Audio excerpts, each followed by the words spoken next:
In this lesson, we are going to go over resizing and editing graphics, not just in InDesign, but other programs as well. So I'm going to close out these panels here for the effects and stroke. And whenever we bring an image in, we can actually resize it in Photoshop, not just fit it to a specific frame size. I'll show you what I mean. So if I go to File, Place, and then I'll just select this one, Restaurant here, Open, and I'll just click and drag it over here.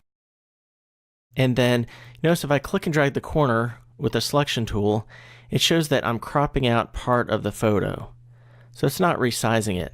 If we want to resize it, all we have to do is press Control on the PC or Command on the Mac and click and drag to resize, and hold Shift to maintain that original proportion of width to height. We can also resize these elements up on the control panel.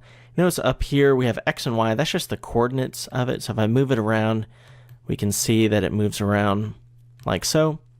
And then the width and the height, if I change that, say for example, if I just type in 4IN and then enter, it doesn't resize the photo though. It only resizes the frame that the photo's in.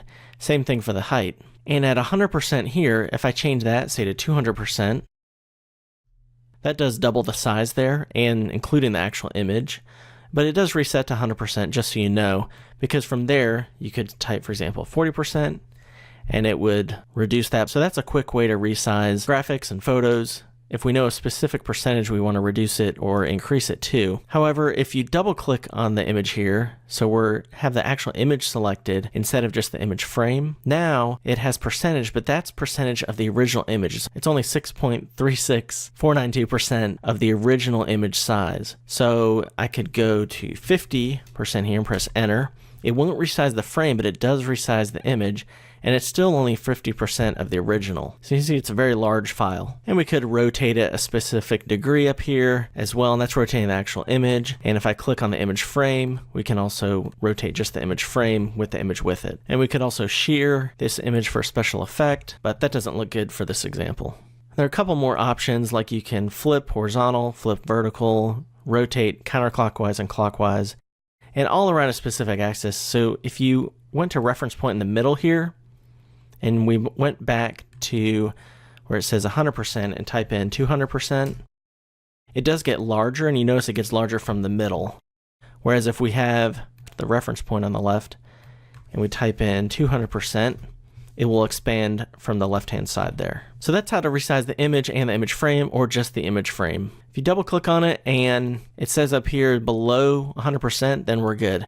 If we ever have an image and it's above 100%, up here when we're double clicking, so we're actually have the orange border there, means we have the actual image selected. We can see that we're moving it around. Then that can be problematic because it can pixelate where it's larger than the original image dimension. So this has constrained proportions by default for these. So if I go to say 5 inches wide, it will also affect the height as well. Now, if the constrained proportion for width and height over here though, it is not clicked in this example.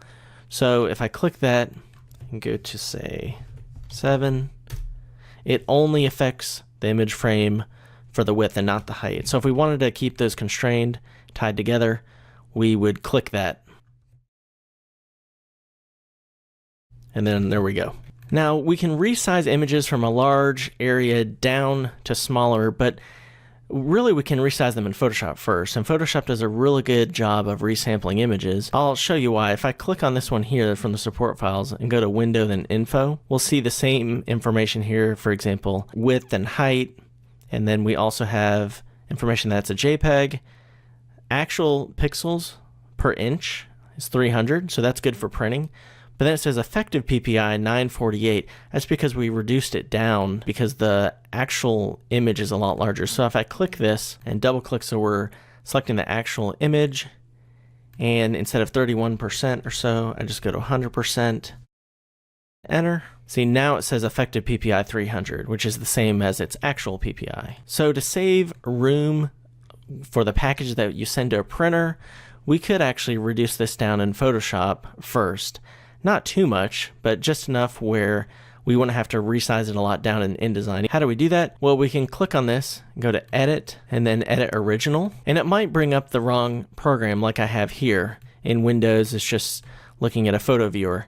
So what we can do instead is go to Edit, Edit With, and then Edit Photoshop CC. And then it brings it up in Photoshop. And from here, we can see we're at 8.3% view. So for actual view, this is only 25%. That's 100% view. So it's a very large file, and when we're dealing with printing, a lot of printers want 150 pixels per inch at least. Some prefer 300 pixels per inch, but 72 pixels per inch is more for the web.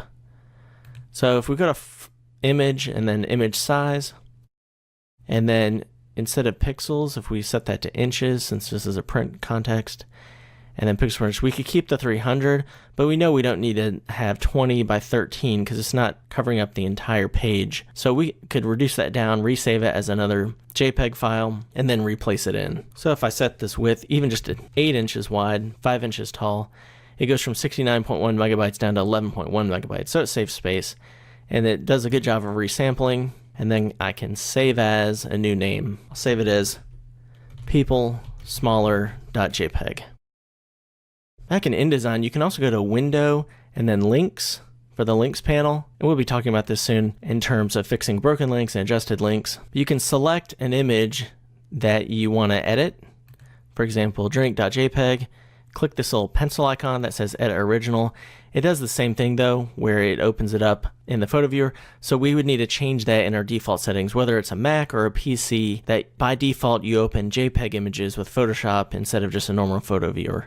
So that's personal preference if you want to set your system preferences to that, because then when you click on a JPEG on your desktop, it's going to open up Photoshop, which sometimes can take longer to open up than a regular photo viewer program if you don't want to necessarily edit it. You can also hold Alt on the PC or Option on the Mac and double click an image. And again, that's another shortcut. It'll open up the default program that we have set to open that image. So that's how to resize graphics both in InDesign and Photoshop. I'll see you in the next lesson.